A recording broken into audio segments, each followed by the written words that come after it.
what people don't have, they can't give. Because I think I'm nice. I think I'm a good person.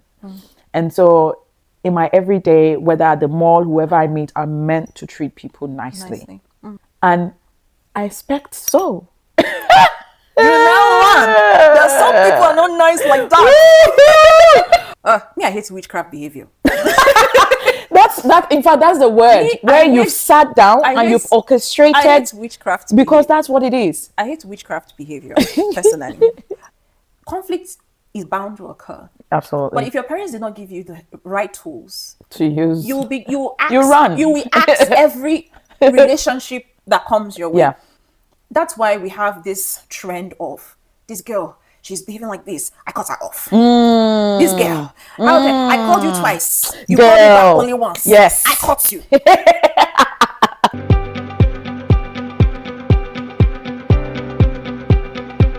Whitney, thank you so mumuch for coming. Thank you for having me. You know, I was just going to say that when I thought about talking about this, initially I thought, okay, this is something that I might just come on the pod to talk about. Yeah. But I just felt like, okay, I think it would be good to have somebody come and have this chat with me.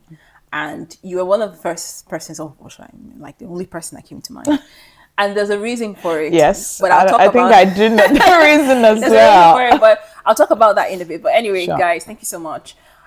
This is Life Lessons with Law. And you know that on this space, we like to have open, honest, authentic, heart-to-heart conversations on everything pertaining to love, life, faith, and womanhood. So if this is your first time watching this podcast or listening to it on any of your podcast platforms, thank you so much for choosing to hang out with me. Yeah. And of course, if you're watching this on YouTube, don't forget to subscribe and like and share. But yeah, as you can see today, I'm not alone. I have a guest. And that's if you're watching, and I have Whitney with me on the couch, and I'm so excited.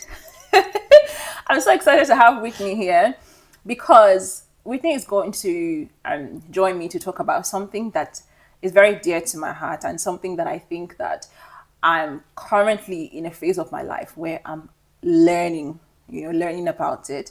And today we're going to talk about building healthy female friendships. Are you excited? Yes. And I was saying to Whitney, the reason why I thought about Whitney talking about this, first of all, I like to talk to Whitney because Whitney is like, I feel like you're such a good conversationalist. Like, I feel like talking to you is always like a breath of fresh air because thank you. You know, you can just talk and talk and talk. and I like to have conversations. Like, I like to have deep one-on-one conversations. Yeah, same here. So when I meet somebody that's ready to talk, I'm very happy. Yeah, remember our last conversation ended at 9 p.m. Yeah. You know, so, but besides that, another reason why I thought that I should bring Whitney to talk about this is because you have a lot of friends. And I'll tell you why I say that. I'll tell you why I say that. I think Whitney has a lot of friends. And the reason why, because most times when I'm talking to Whitney, she'll say, yeah, they're my friend in New Zealand. I say, where? And then I have a friend that's in Sydney. Oh, I have a friend. I'm like, how many friends does she have?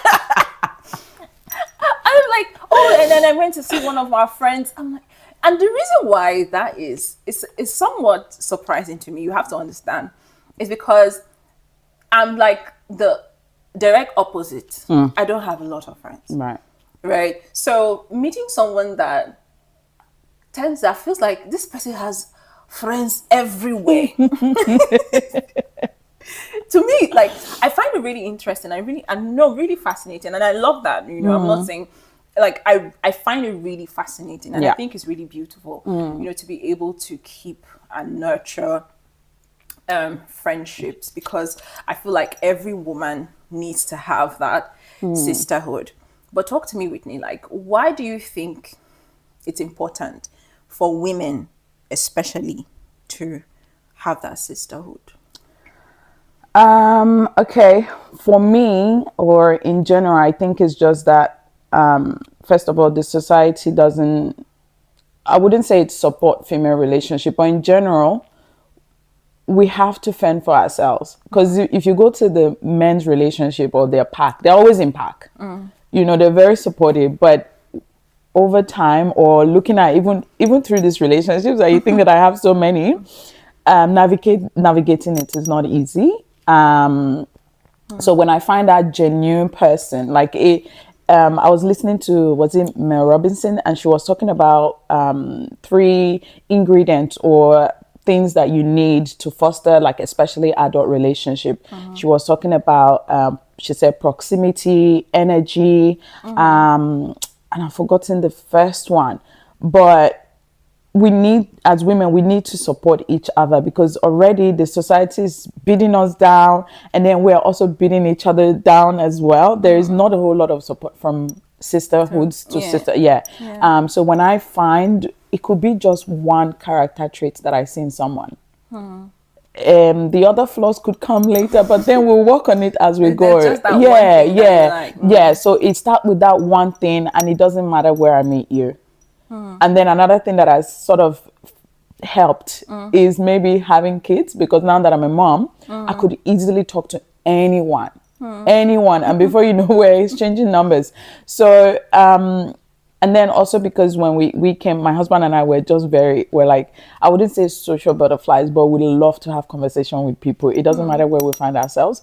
So you see, whenever I say, oh, I'm going to Tazi to go see a friend, that's because we fostered the relationship. But coming back to the question is, I feel, or I think, that because we connect emotionally as women, that's one thing. We have that intuition, and we're nurturing creature generally. So when you don't surround yourself with other girls, it's not that you're missing out on materialistic thing, but that genuine connection, because we love to connect.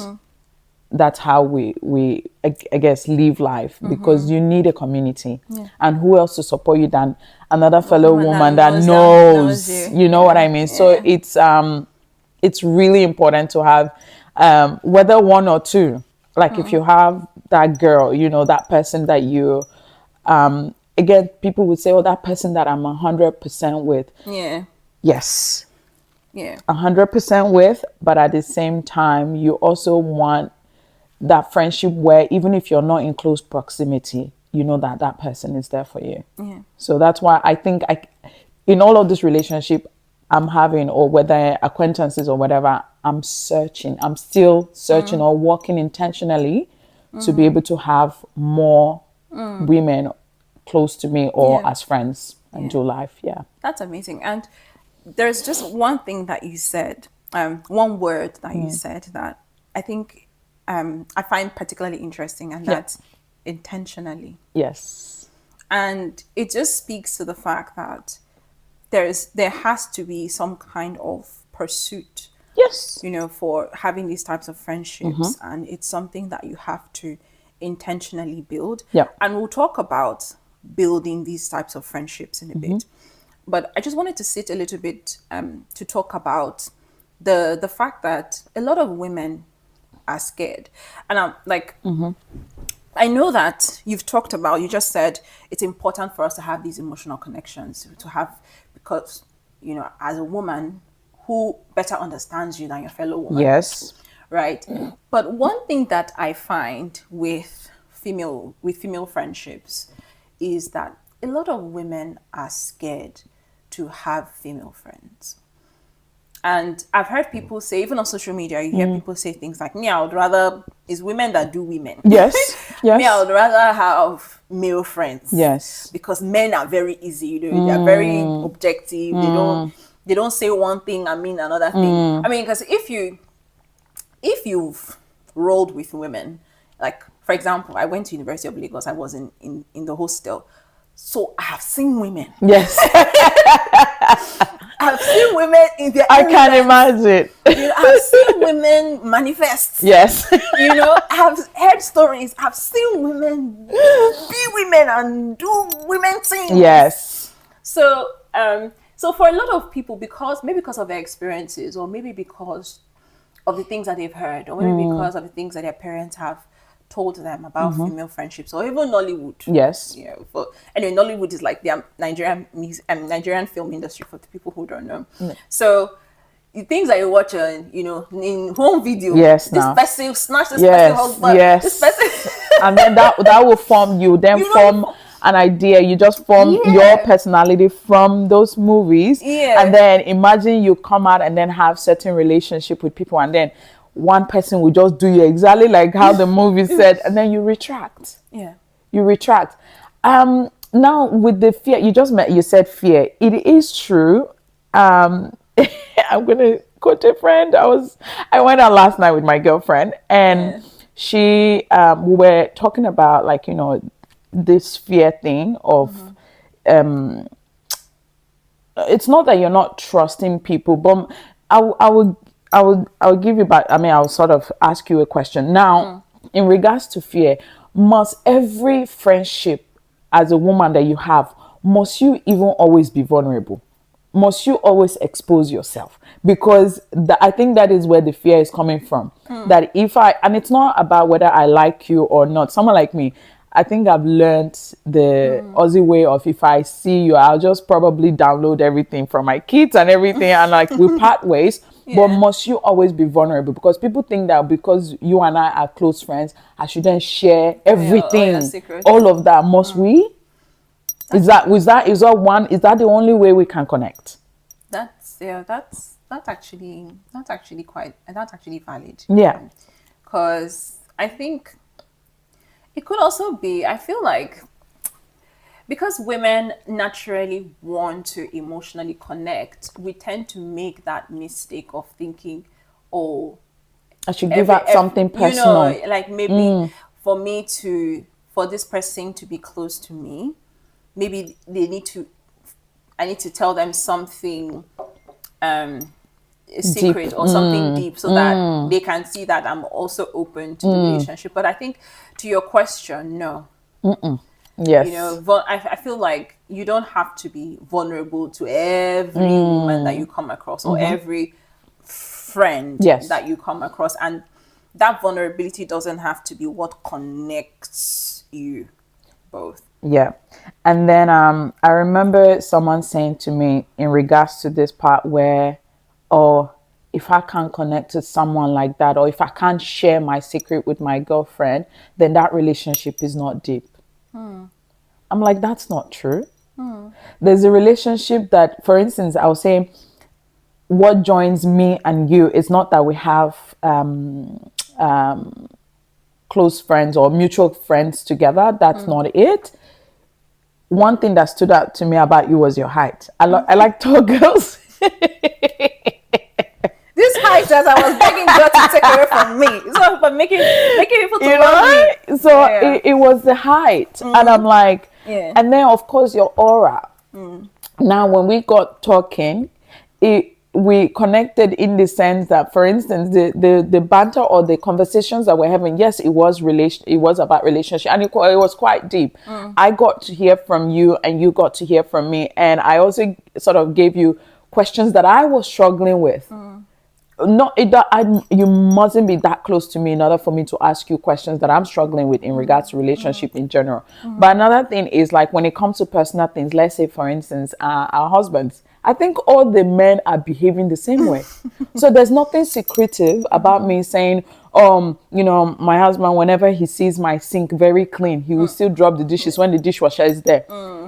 Those are normal conversations that you have. You're not saying your husband is a bad person. You're not portraying the person.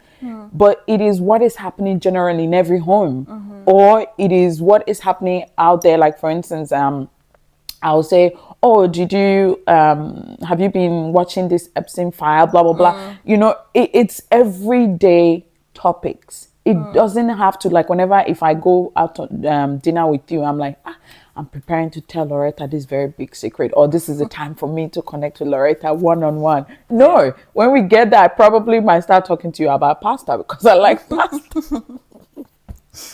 You know, so I always feel like people are very afraid. Yes, experience will cause you to have those sort of, you know, you protect yourself. But then within you, are you like, are you holding that person, that real you?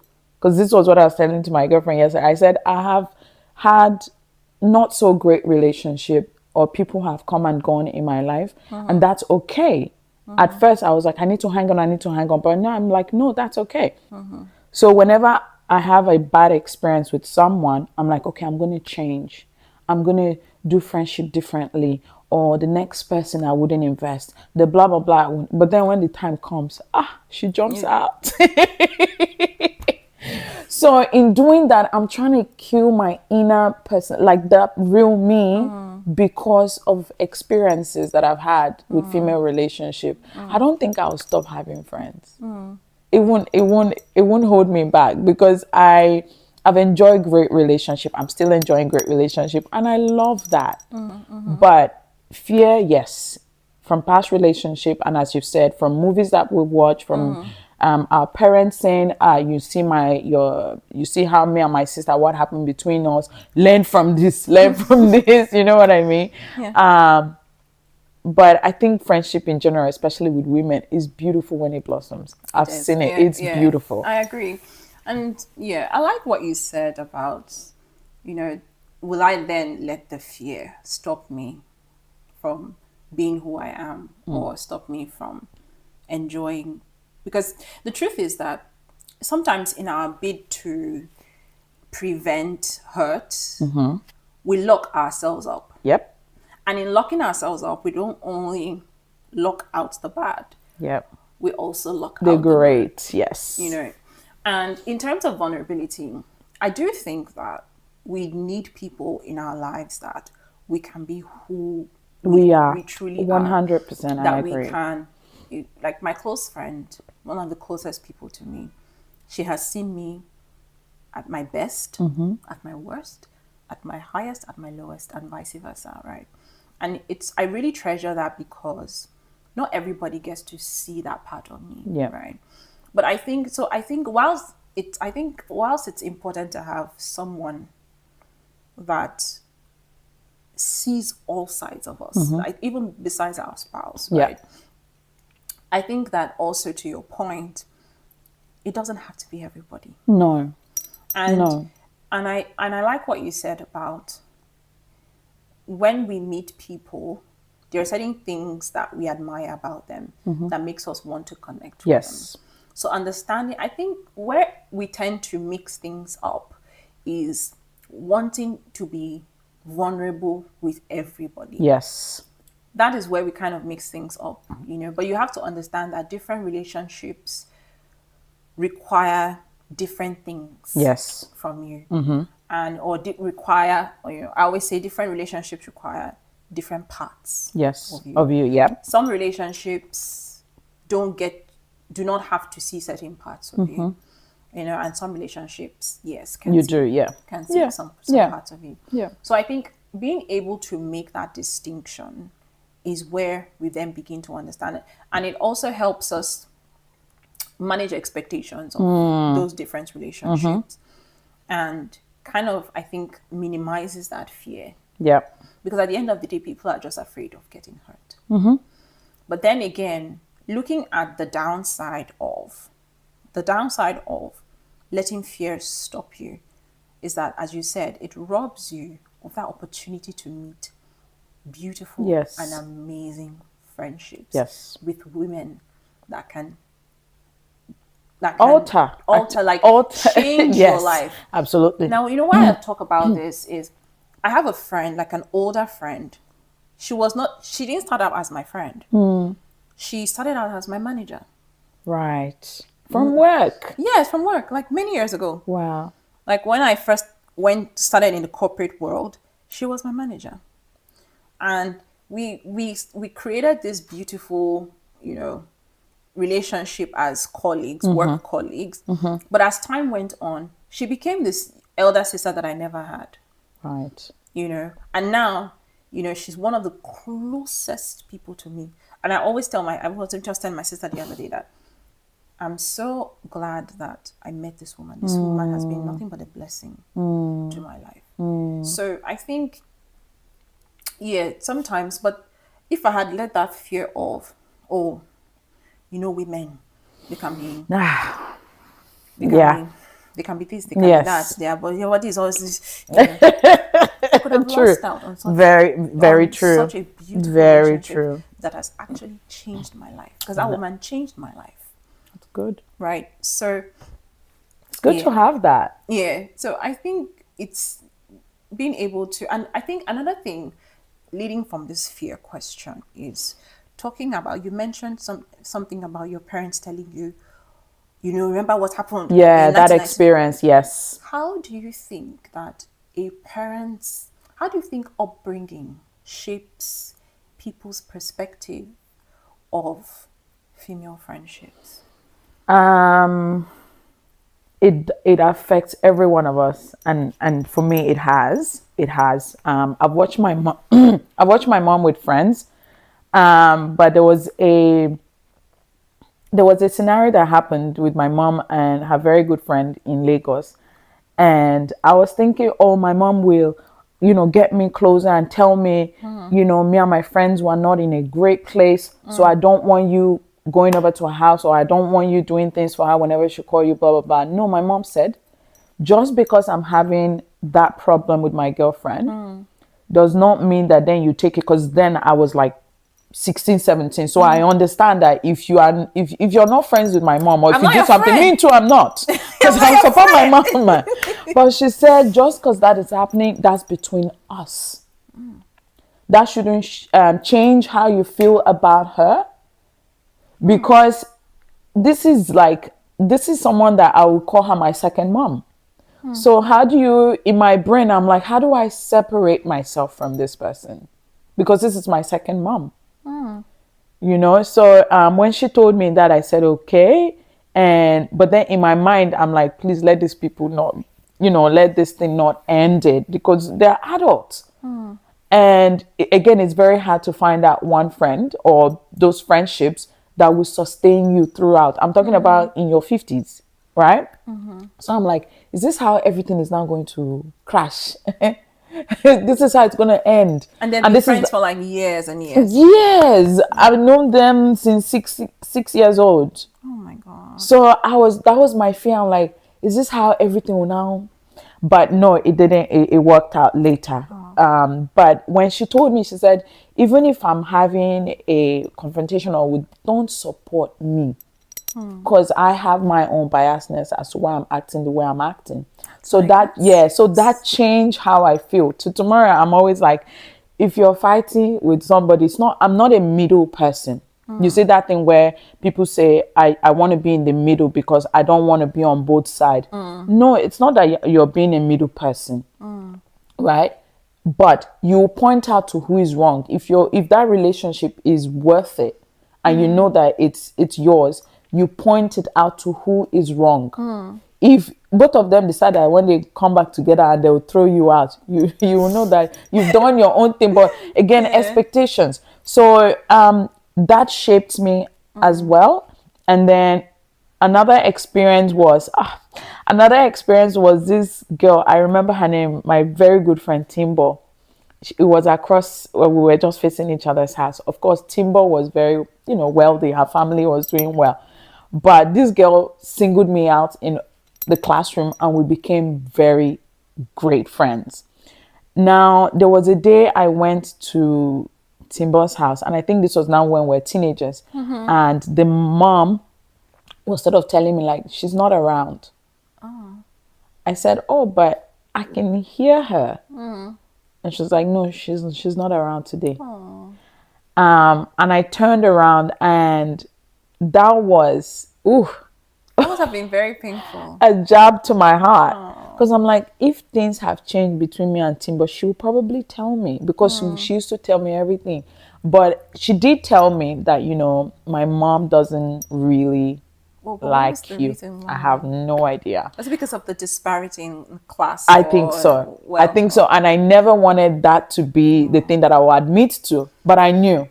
Because my mom also, whenever she sees Timber's mom, there's that respect. You know what I mean? And so at a point, my mom was trying to tell me that these people are wanting, how do I explain it? It's not to bebe, but she's seeing us as Like inferior. yes. So Timbo couldn't bring herself to tell me about it, and the mom had to interject that way. That was very painful. And then before I knew it, she moved to the UK, and that was the end of it. But till today, I never, I didn't hold her at heart because I knew that it's not of her doing.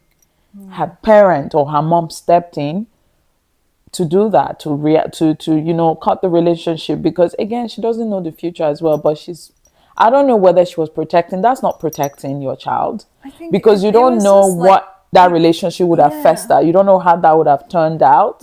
And yeah, so I lost that person. In fact, sometimes I would go on Facebook, I'll type her full name out, I would not find her. But so parents, it affects you. And this there's this scenario where, like, your parent has hurt you so much, and then you go into the room, you pack your bag, or you want to bang the door, but you can't bang the door because you think they know best. But sometimes they don't. And you end up in a situation whereby, yes, that fear will come on, or you will seek validation from your parents with your friends. That's why you bring them home, because you want your mom and dad to it's this person. And then if your mom says, yeah, that girl's very good, then you will continue with it. But it has sort of affected us how we do friendship with girls as well. Yeah, I agree. I think for me, it was the opposite. For me, my mom didn't have friends. So I grew up. My mom, was she closer to her siblings? Yeah. Was it? Okay. She had, so those were her friends. She had her younger sister, God rest her soul. That was her best friend. Like she and her younger sister, they were like twins. They grew up together. So that was like the closest person to her before she died, sadly. But other than that, I didn't see my mom or my dad with friends. Interesting. They would always say things like, friends are not good. Did you ever ask them why? Because there must have been something I don't know. while growing up. No, because I think at some point I remember asking my mom, so who is your best friend? She'll say it's your father. And ask my father, who is your best friend? You say it's your your mother. So I grew up with the belief that, your siblings are okay for you. Why are you looking around outside? When you have, people. So I grew up with that mindset, which is why as I got older, I didn't think I needed to have, because I felt like I have enough. It's just now that I'm beginning to learn that, okay, you need, people besides your family. Yeah.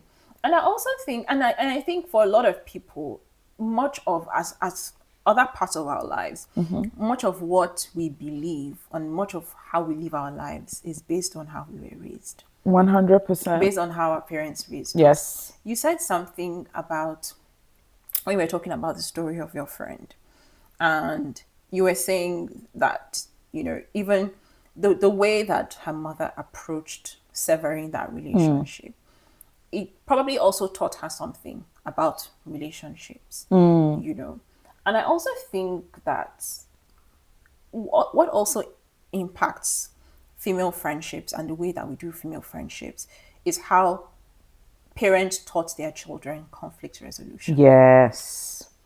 I'm glad you mentioned that. Yeah, because because a lot of and you see, all of these things play a role, because if you did not learn healthy conflict resolution from your parents, as you begin to socialize with people, you begin to interact with other women in your life, conflict is bound to occur. Absolutely. But if your parents did not give you the right tools to use, you will ask every relationship that comes your way, because you did not learn it. Yeah.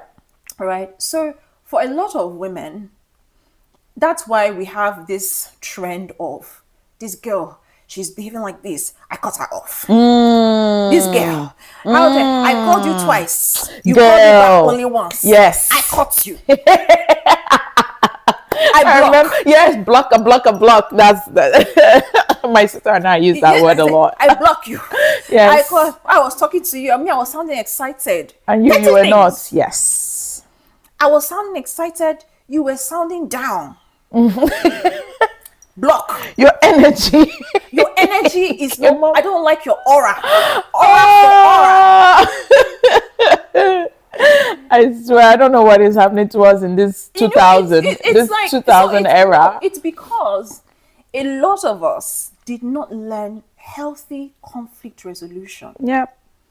You know, a lot of us grew up, and there's also another side, even with the upbringing side of things, depending on the environment you were raised in. Yeah. For example, if you were raised in a highly competitive environment, maybe you were raised in a polygamous home, there's a very chance that you will approach friendships from a very competitive position. Yes.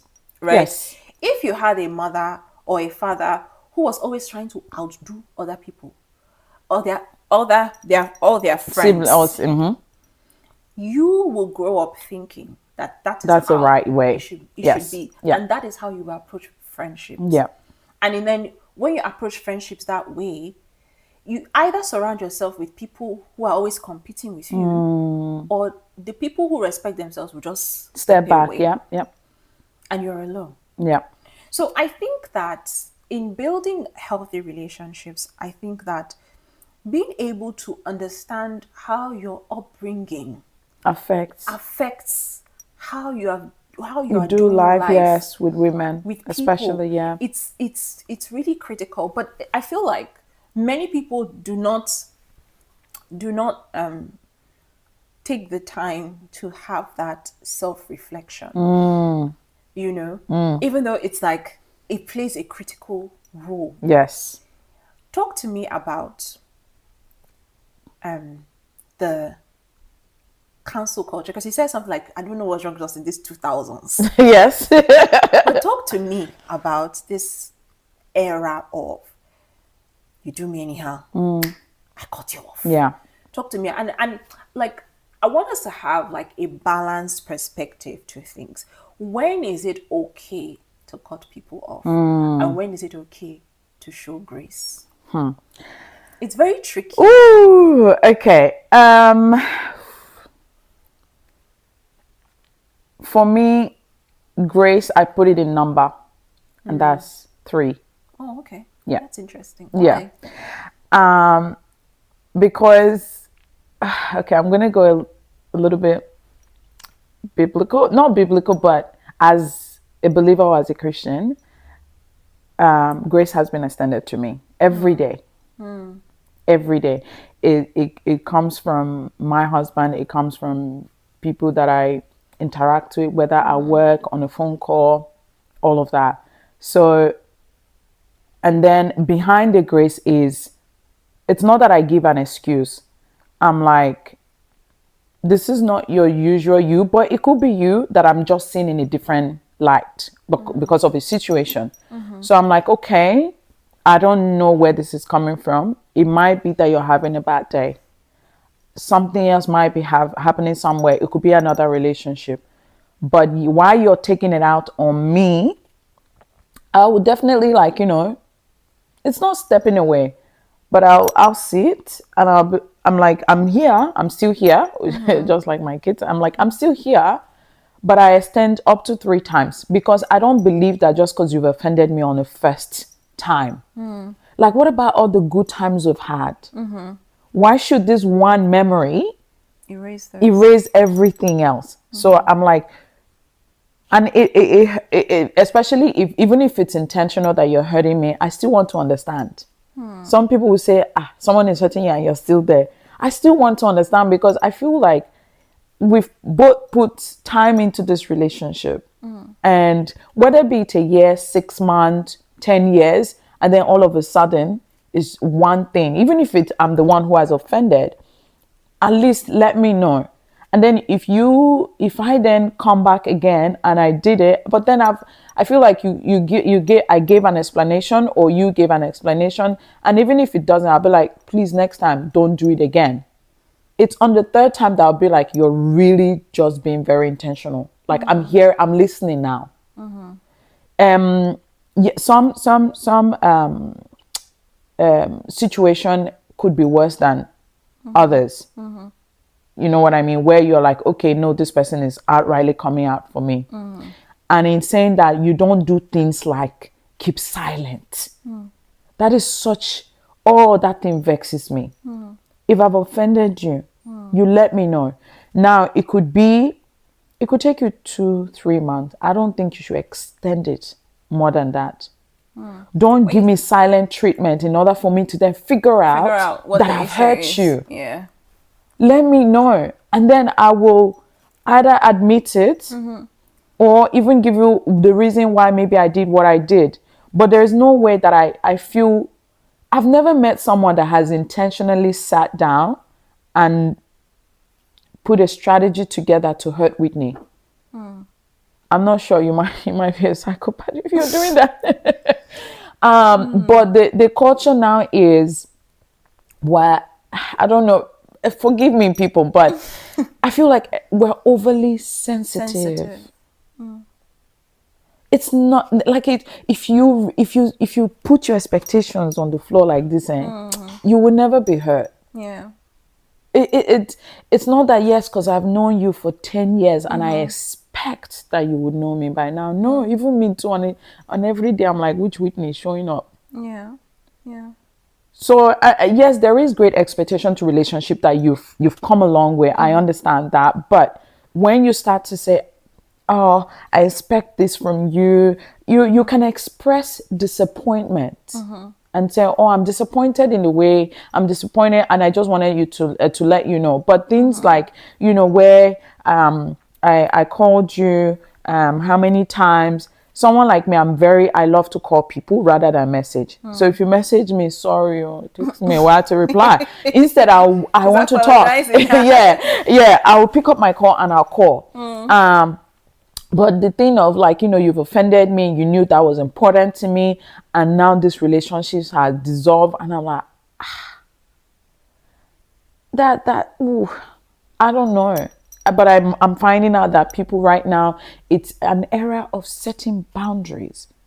I think, to be honest, you know, what you said about if I have offended you, let's have a conversation.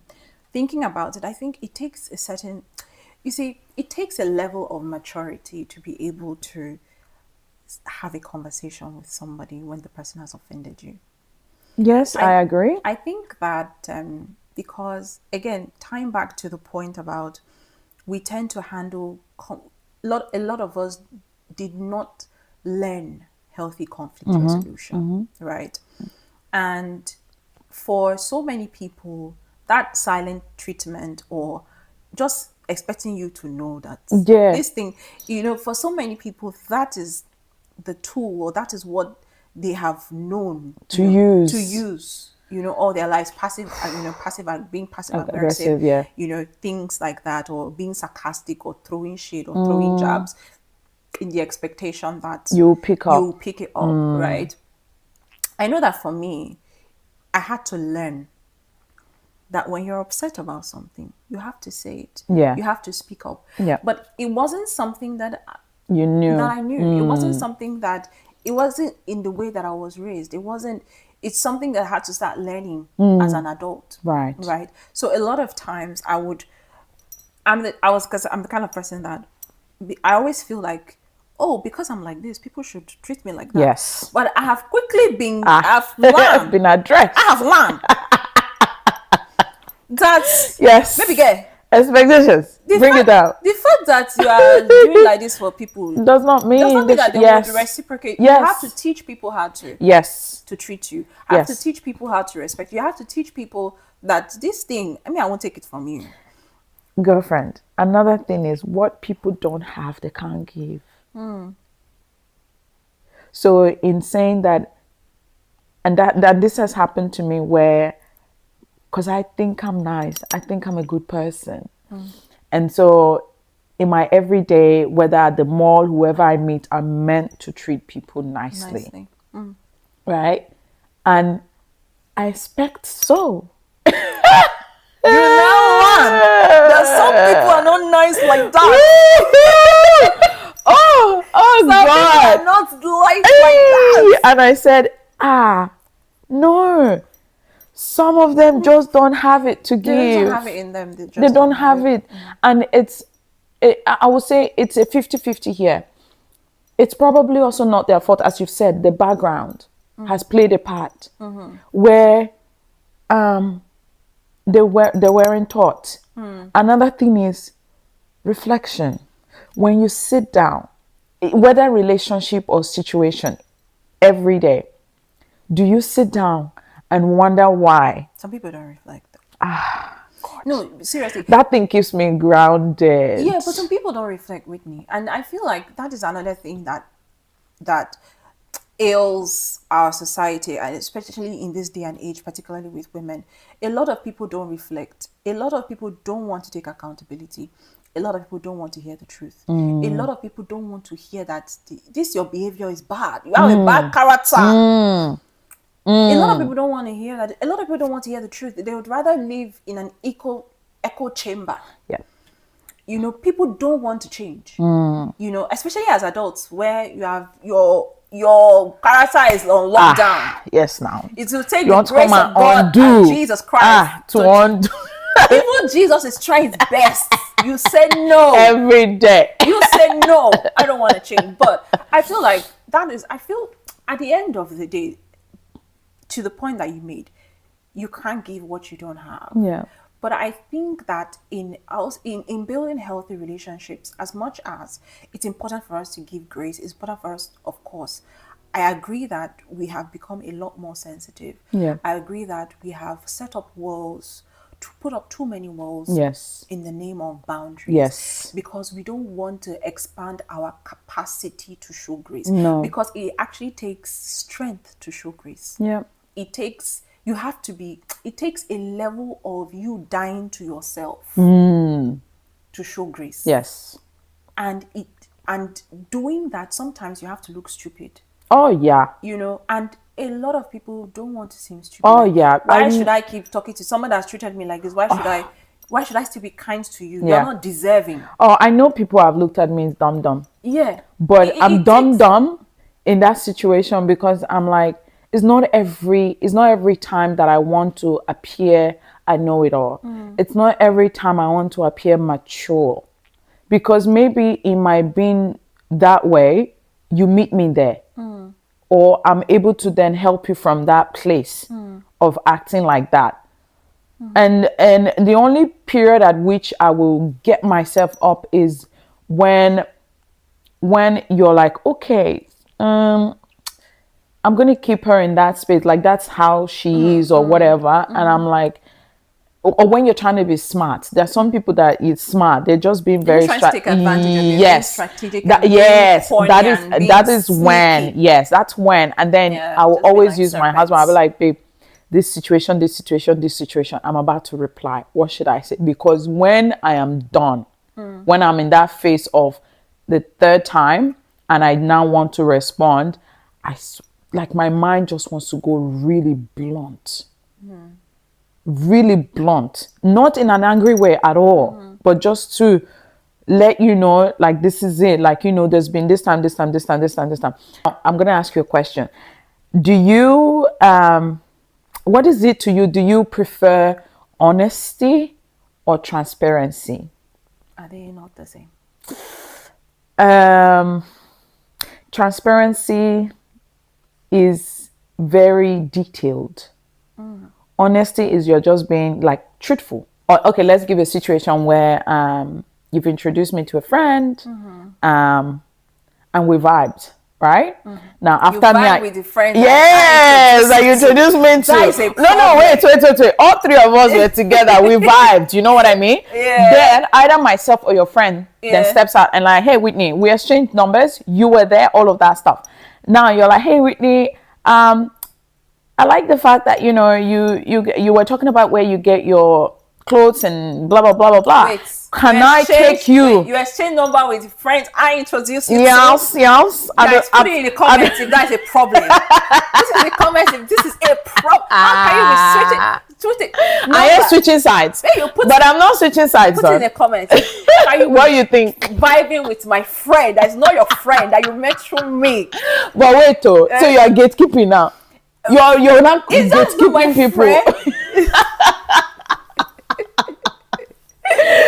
Anyway, so now, and then so that she then reaches out and we talk, and I was like, okay, and then I'm like, my alarm bells are going. I said, I better call my girlfriend and tell her. Then I call you and I tell you, I'm like, hey, so and so reached out to me, and she was like this, and I just wanted to let you know that we're probably going to be going to DFO. That is transparency, because I've given you every detail. Okay. Not that you go and see me at DFO, you'll be like, in fact, but and then you don't even make it. You're like, and then that was being that's an experience. That's an experience that will probably teach you that, okay, I can't trust Whitney around my friends. Or then you go and caution the other person, and then that will also probably lead to you saying, okay, if I'm going to have my girlfriends together, I don't want all of them in one spot. That's for me. In fact, I want, if all my friends from Tassie, from Perth, from Brisbane, if I'm hosting a party, everybody all the states and territories with the all including New Zealand. Okay. I want everyone together because I just want to share myself with everyone. So I don't know how to say, I'm doing with you. And some people, it works out for them that way. But then when you start having too many friends, you're like, hey, you probably have like a whole chat in your room of, this is how this person is. This is how this person is. This is how this person is. Honestly, but well, true that. In talking about that, let's talk about the village. I heard someone say something like, a lot of us want a village, but nobody wants to be a villager. And we've talked about the fact that, people are scared. We've talked about the fact that people don't... Their upbringing as well. Their upbringing. People don't know how to manage conflicts. People don't reflect. They don't think about, and people don't want to change. But let's talk about the importance of a village, but not being able to be a villager. And I know that this, for me, is something that I am still learning, because I've never really been a part of a village. Because I grew up in a highly, somewhat individualistic, kind of environment where it's just me, my sisters, my brothers, my mom and her sisters, and her sister, and my uncle and my grandma. So just that, me and my family, kind of a situation. Not really knowing what you do in a village. But growing up and then beginning to understand the importance of community. Because I feel like a lot of us, especially in this day and age, we do not really understand the importance. We've become so individualistic. And sometimes we think that, because you have 10 million followers on Instagram or TikTok, you feel like you have a community. But no, you don't. You're very alone. Right. But we have become so swallowed up by those virtual villages that we do not understand the importance of a village. And even when, for some of us, we do recognize the importance of a village, we do not know how to be a villager. So talk to me about the importance of a village and what it means to be a villager. I wouldn't say okay. So, I grew up in a very big family. Really, really big, that, every, twice a year, every child is looking forward to seeing their cousins, and the cousins, and we're bringing friends as well. So it's just not only your family, but you're inviting friends who are traveling to come stay over at your family gatherings. And I've seen, especially among my aunties, yes, later down the line, there were issues and everybody there took their child, and now we don't know where our cousins are. But that played a part that I really miss it. And it's probably is the one thing that is still in me, which is why I have friends from North America to South, is that a community will show up. The I've learned to see and watch people show up. And when you say show up, what do you mean by show? What does show up mean? Show up means, for me personally, it's the check-ins. It's, I just want to see you today, or I thought about you today, or what are you up to, or come out, let me treat you, or it's is there a prayer need, like it's that random thought from someone else saying, I'm checking in with Whitney today.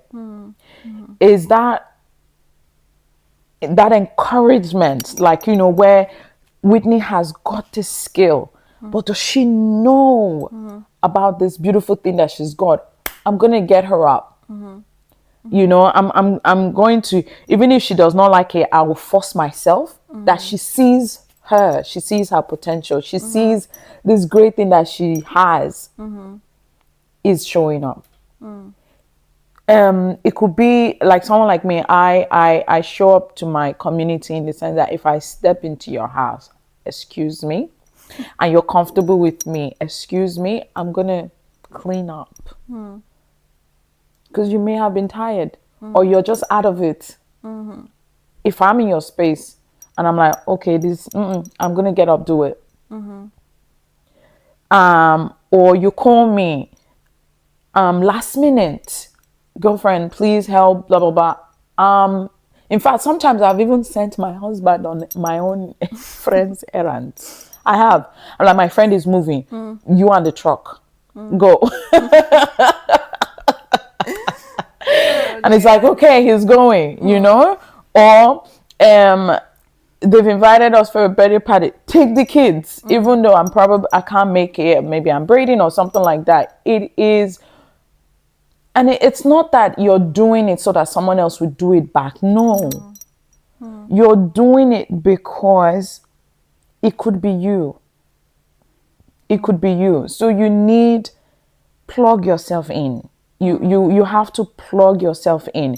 Sometimes there are places where the circle or the community will be very neatly, it's so tight. It's so tight, and you want to get in there, and it may look like you're desperate, but maybe that's actually what they need in that community, because they're so into themselves, they don't realize that, someone brings in this energy, or someone has this perspective to friendship, and as long as you're coming in there and you're not choosing who I like most more than the other person, that's the other thing as well, where I'm careful to go into places where they've already, it's like cliques, right? I'm not going in there to start saying, you come to my side, you come to my side. But in saying that, I really appreciate community, because I've seen it work for me. I've seen it work for other people. I've watched it in my family, or even going to where there were times where I've gone to stay with uncles or people that are not even related to me, right? And the way they've shown their commitment, or say, hi, your mom, and it's a one-time experience I had with my mom. Your mom was like this, I will never forget. And they've extended the home, like they've welcomed me. I'm talking about staying with people that I don't, for a year, and they've treated me like their child. Because while my mom has unknowingly impacted people's life within the community that she wasn't even aware of. So coming back to, let's say, in the West right now, where we're all here, Africans or not, or where you found yourself in out in the West, yes. So for me personally, I feel like I love my African community, but I also want to mix my African community with other people as well. It Yeah, could which be is Asians, whatever. valid. Yeah, Yeah, bring totally them in valid. because they bring on something as well. They're also wanting to understand how other people do life as well. So don't just limit yourself to, I just want to stay with this particular community, because, we know ourselves, we really understand ourselves. To be honest, I think that regardless of the race of the community, regardless of the different ethnicities of the of the village, Yes. like the principles of having a village or being a village are basically the same. It's still the same Yes. thing as you said, Yes. showing up. So whether the person is African or not African, Yeah. or being able to show up Yes. for the people Yeah. in your community, being able to show up, it is essential. So yeah, I totally agree with the point of What about now? Let me ask you now. Yes, let me put the question back on you now. Villager. So I've explained the community or a village. What do you understand by the villager? uh, I think, to be honest, I don't even know if I have enough expertise to talk about being a villager, because I don't think that I have been a villager for, I don't think I've really been a villager Yeah, to foster the village. yeah, because I don't think I've actually But you're ever getting been. there though. I think You're I'm getting there. learning. I Yeah. think I'm learning. I think the first thing that, in my own reflections, I think that it's one thing that is critical is you have to be willing to be inconvenienced, Very much so. and it's understanding that it won't always be convenient. No. Understanding that, also to the point that you raised, that sometimes you will need to give without really expecting anything Yes. in Yes. return. Yes. For me, I think that there has to be a genuineness, and a genuine kindness to, and just that readiness to just be there Yes. for people. Yes. So I think, yeah. So for me, I feel like being a villager is that when you're down, I'm there to raise you Yeah. up. When you need a shoulder to lean on, Yes. I'm there. Yeah. When you celebrate, I celebrate with Yes. you. So I think for me, that's what I'm learning. In this phase of my life where I'm slowly learning. And you don't always get it right. But being a villager is that you must admit to yourself that it will be overwhelming as well.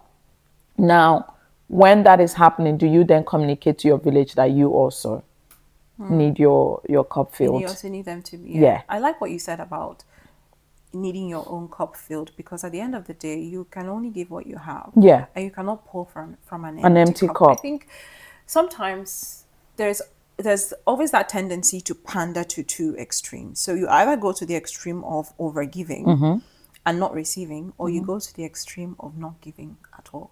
And when you don't give, you become stinky water. It's just like it's just like stagnant. It's stagnant, water, and yes. It doesn't malaria and all of move, this. It doesn't nothing. move Yeah, yeah. because you are just there. You're Yeah. not pouring out. Yeah.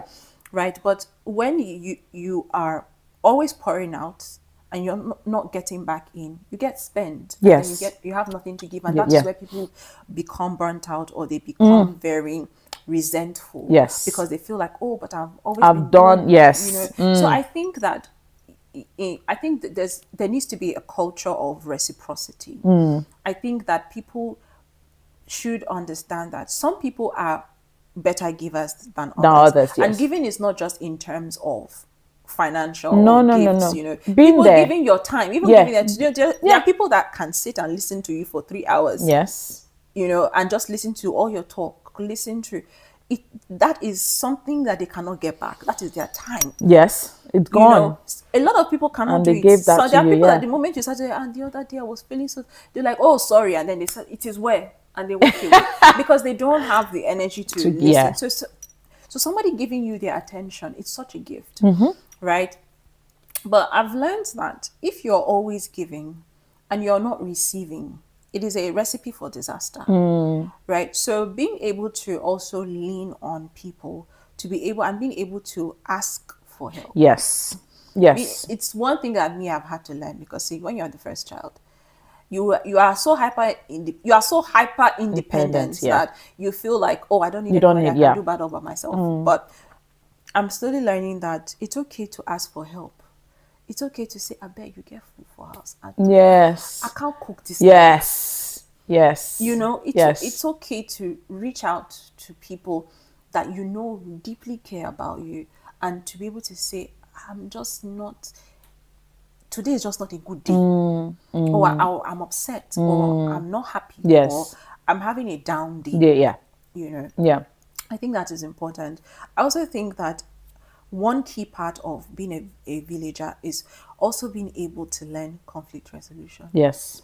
I think conflict resolution is something that everybody Is applied in conflict every aspect of resolution, your life. emotional Intelligence, intelligence, yes. emotional regulation, Yes. being able to deal with big emotions. Yes. You know, I think because this is something that is bound to happen in a village. That, you know, feathers are bound to be Oh, well, ruffled. definitely. You know, people are bound to butt heads. People Yes. are bound to disagree. Yes. And I feel like this is where therapy and being self-reflective would really go a long way in helping, because I feel like if a lot of people did more self-reflection, they would be able to self-regulate better. Very much so. And will be able to manage conflict, Yes. you know, in a much more mature way that keeps the village healthy. We talked about, I think you asked me now about at what point can you then do the block? Yes. We didn't address that. And I was actually coming to that. Okay. Because that's like, because as we wrap up, as if not we'll be We'll be talk and I tomorrow. need to go, Coco. Yeah, I know. So that's why I'm in mind like, hey, we have to keep this moving. But that's actually tied to the last question that I want to ask you. Okay. Talking about now, what we've talked about, building healthy relationships with women. We've talked about the things that could cripple you. We've talked about the village and being a part of, you know, a village, and the need for self-reflection and accountability. Yep. Now, I want to talk about the unhealthy part of it, because let's be frank, some women, they are not good. Some people are actually worth cutting off. Yes. And worth blocking. Yes. So what would you say are those things that you would see or you would notice, those signs that you say, this one has to go? Okay. If you're that person that comes into a community and then you start to have cliques, or you start to divide, like, you know, bring discord among people, I would run away from you if I get an inkling. Well, why is that? Because, as I said already, the society puts it in a way that, you know, we're in a competition with each other. That's just the honest truth with women. Yeah. Hi. True. So we already have that going on. Then you've got our own personal values that are like, you know, I'm going to only roll with these certain people that are in my class or whatever. And then the others, no, they're behind me. So you've got all of that going on in a woman's head. And then there's some people that I don't know whether it's just the spirit in them just to destroy things. It's like, I never had something good. Why should someone else have it? Sometimes I'm wondering, like, are you aware that you have that character trait? Are you aware that, you know, do you sit down and say, why is it that every relationship that I have, I'm always letting letting them go when they don't meet my need, like, you know, like this, like, and as you said, yes, some people, reflection is not, it's not something that they know. And again, it needs to be taught. It needs to be talked about in these spaces as women, in those some people would say uncomfortable conversations.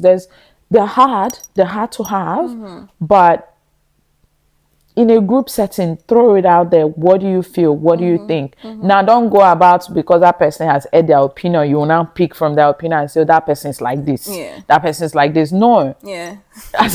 You know, if you're one that comes around and you start to have cliques within cliques, I avoid such people. Because it kind of like they're trying to divide. Yes. Bring division. Another thing that if you're just like, you know, This one is very hard though. It's very hard because for me, again, you have to do me up to 3 times. And I've had a situation where I was the person on the receiving end of being cut off.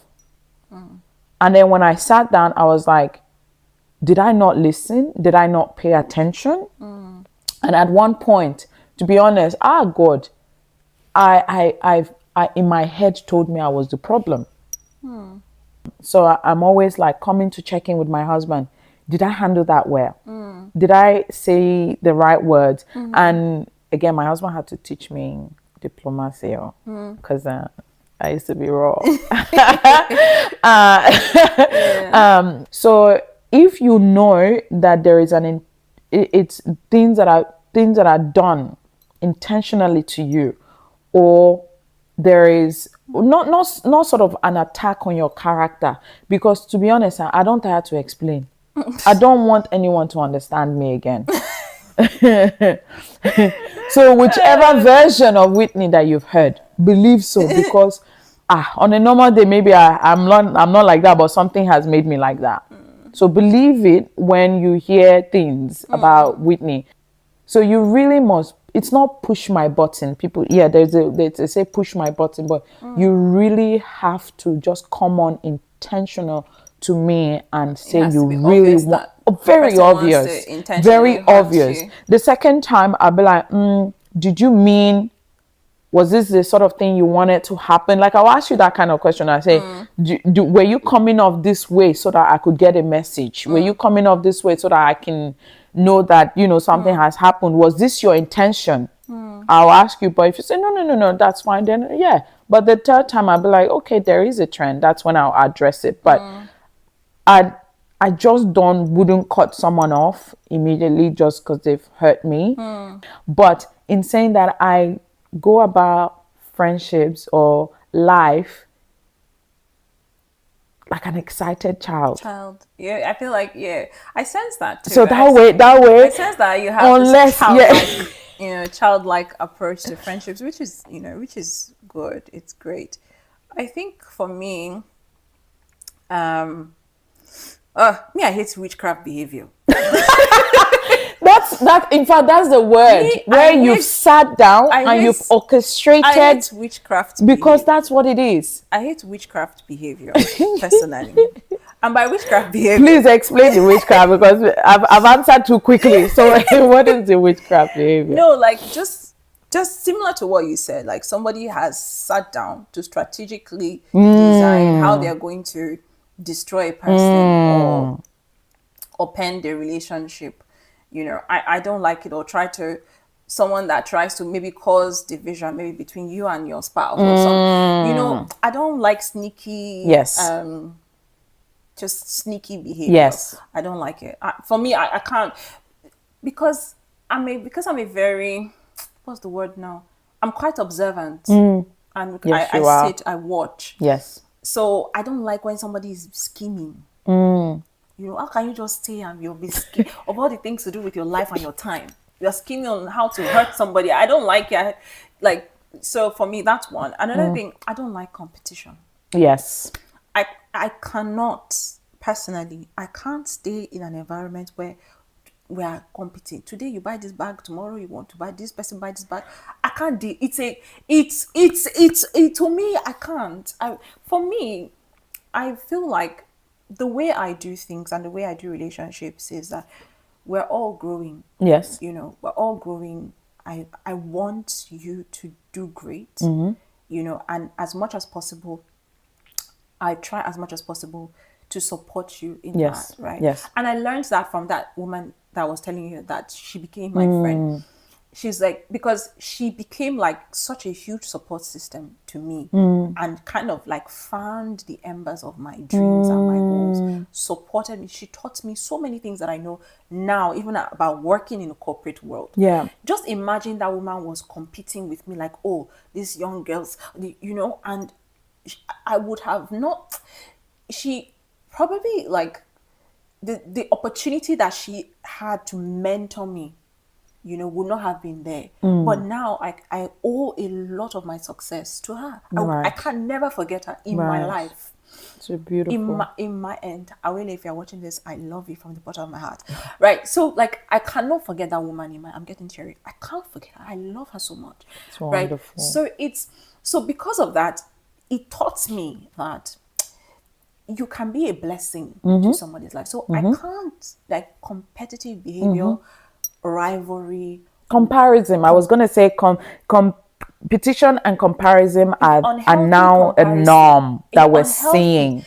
because it's like the reason why I say unhealthy comparison is because I just like to make it clear that There is a way. positive. Yes, yes. There's a good way. I Yes, can yes. admire, for example, I Yes. told you, like, I like that you have friends. I find it admirable. I wish I could, but I don't have the energy.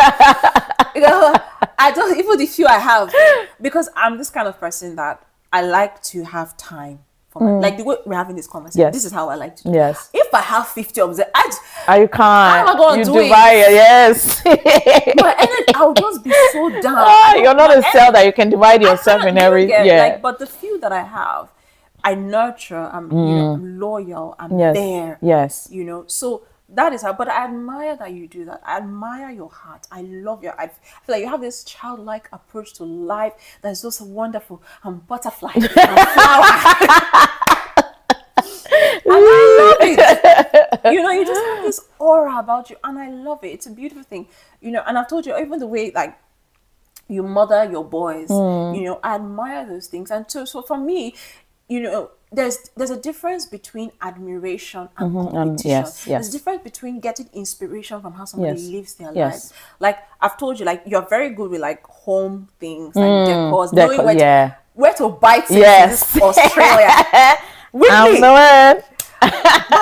So for me, it's something that I'm like, oh, I really like this about you, because those things are not things that I know. Do you understand? I don't. So because of that, I know that there are so many things that you can pick from people, right? You can admire people, learn from them, see them as an inspiration, without trying to one up them. Yes. Yes. So for me, that there's a one-upping behavior that I hate. For example, it's like, oh, Whitney, you saw, oh, I love this dress. Tomorrow, you're not gonna buy it. I'll go and buy the one. This one was white. Yes. I'll go and buy red. Yes. Do you understand what I'm saying? You bought a nice Chanel bag, or I don't even know them. But let's say you bought a very nice designer bag. Yeah. And I'm like, this your bag. It's nice, but it doesn't yes. look original. Oh, girl. Do you understand? That's witchcraft. Yes. You can't just like, you are looking for ways that you are always looking for a way that you are trying to be superior to the other person, looking for something the person doesn't have that you think you have that makes you better. Yeah. I hate it. Yeah. So for me, like things like that, it's for me, it's just, I can't do it. Yeah. You know, I don't like people who are disrespectful. It's also, when you said disrespect, I knew that when you said respect, yes, I knew that you get me. Yeah. You understand? I don't like disrespect. And for me, it's not just you being disrespectful to me. It's you being disrespectful and condescending to other people. Yes. I don't like people who are condescending. Yes. I don't like when people are unkind to people that they think are lower than them. For me, the way you treat people that you think you cannot get anything from tells me a lot about you. Yes. Yes. And so because of that, I feel like you're not a kind person. You're not a genuine person. I can't deal, because I will be scared of you. Do you get? So for me, those are the things that are there are certain things that people think are big deals. Yeah. That I'm like, I can't, it's not for me. See, for me, if you're willing to learn, you're willing to grow, you're willing to be accountable, you're willing to change, you have an openness to learning. To learn, you're open to have hard conversations. Yes. Like, and accept even when you're also wrong as well. Accept. To have a conversation. You have that maturity. I was telling my sister the other day, like, for my wedding, my closest friend didn't come for my wedding. And I was hurt. But she needed to be somewhere else at that time. Right? And I remember getting upset. I was so upset with her. Right? And it was like the hardest part of my relationship with her. Just someone that I've been friends with for like, almost 10 years, right? But she didn't come for my wedding, and I was upset because I felt, but if it were the other way around, You I would would turn miss up. your Yes, wedding you're for the important. world, Yeah. you know. But I felt like, will I ask this relationship and just cut her off because she didn't come for my wedding? I look at her antecedents before now. What has been a pattern? She loves me, and I Yeah. know, and it just so happens that this just so happened. Yeah. Do I then cut off the Yes, relationship? exactly. That's what I said. Just that If I one look time. back at her, the time that I've been with her, there's so many times that she has showed up for me. Yep. So based on that, I cannot just end the relationship simply because of this one thing. This relationship means a lot to me. And so what did we do? We had the hard conversation. And I both were even crying in it, but now we're past that. And to be honest, for a lot of people, you see things like, oh, cut her.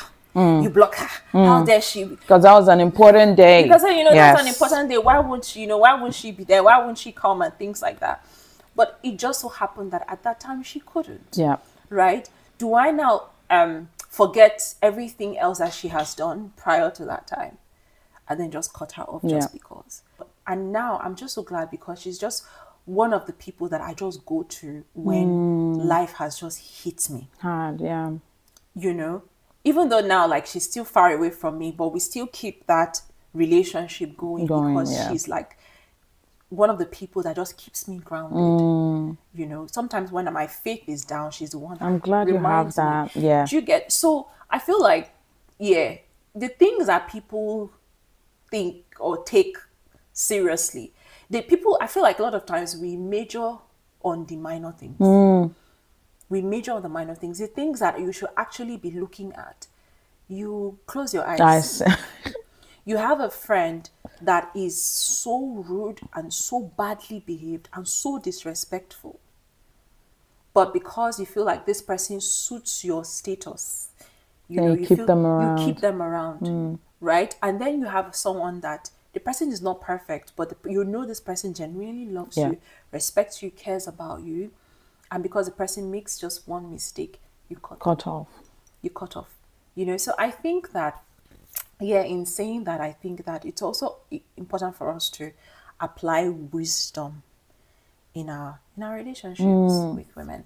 As we wrap up, Whitney, do you have any advice, thoughts? If you were going to speak to your younger self about building healthy female friendships, what would you say? Look into the camera. Geez, my younger self was worse than I am today. She was All of us. she was everybody. In fact, my younger self would bring a total stranger into her mother's house and say, come into my house. You're my friend. I will literally call you my friend right now. But in saying that, I feel like the first thing we need to start is forget about not forget about what the word is saying, but I feel like I would start with friends that are Christians, because that's one thing that unites me on the first meeting. If I'm able, if I'm able to go back in time, I will start looking at friends that were Christians.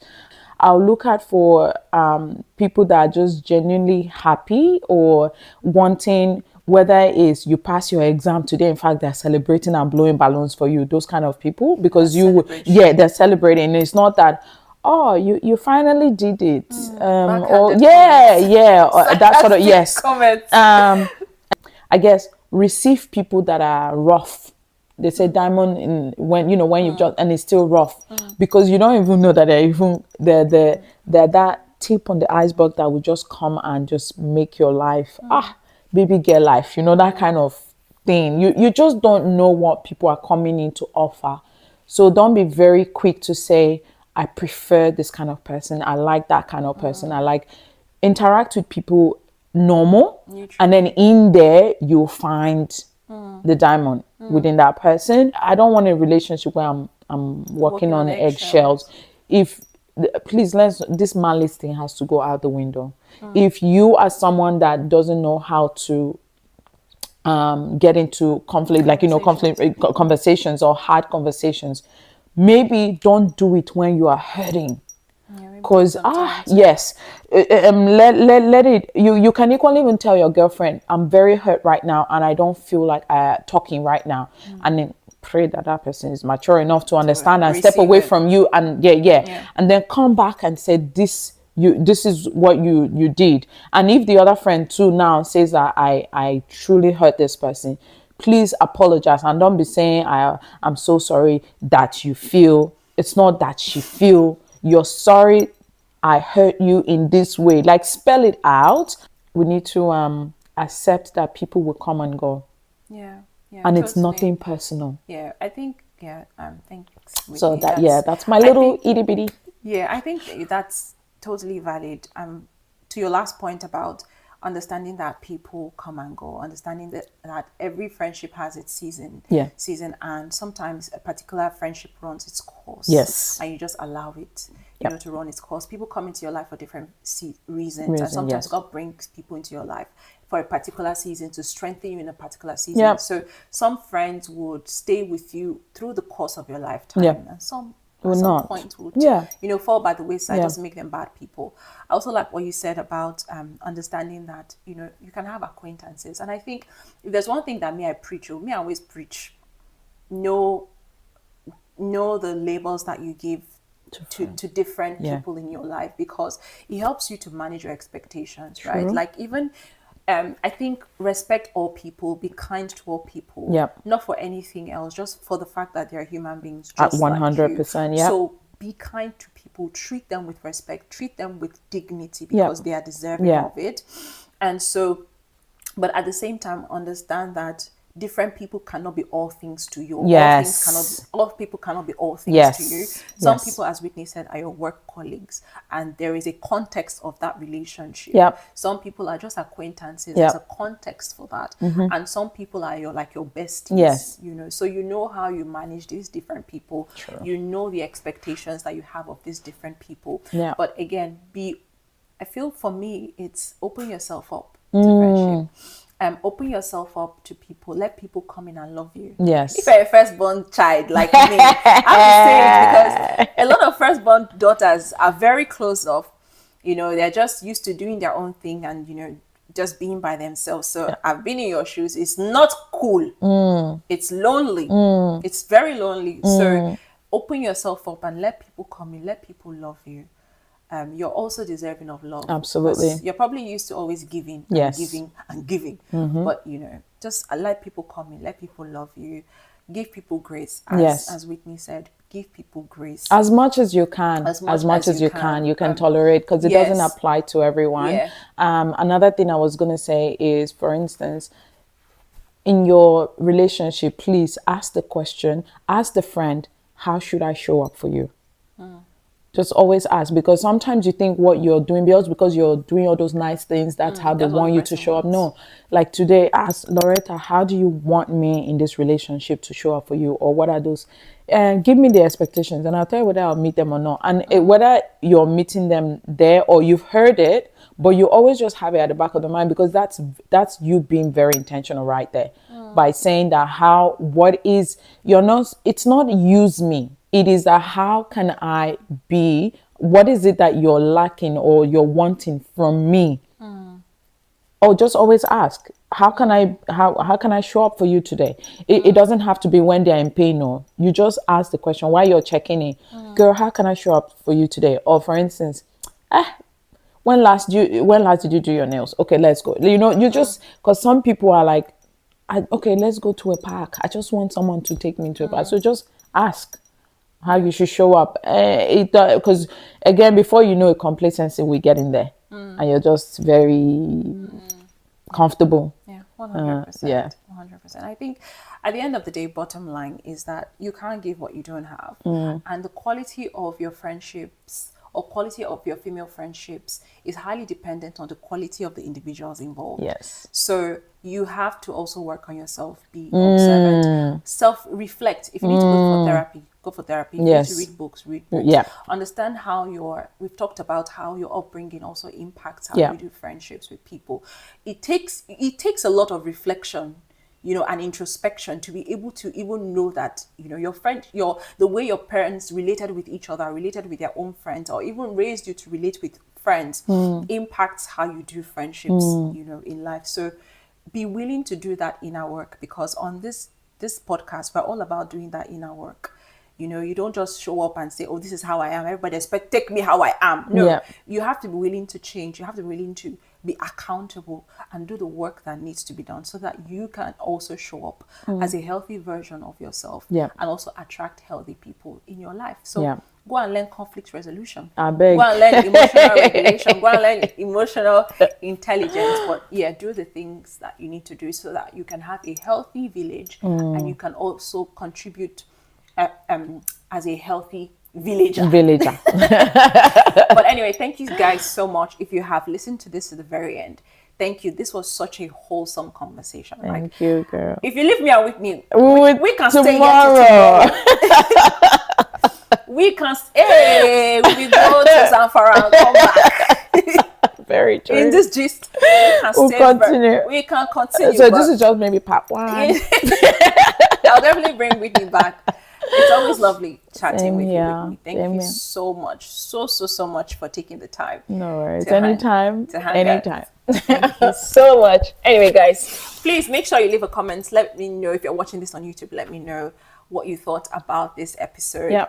Tell us what you think about female friendships. Let's talk about your experiences and some of the things that you have learned around building healthy female friendships and female relationships. Okay, don't forget to subscribe to this channel, like it if you're watching on YouTube, and please definitely share with all the girls in your life. And if you're a guy watching this, share with your wife, your girlfriend, your children, your niece, everybody, every woman that you know. Please do want to share it with them. I'll see you in next episode. Bye. Bye.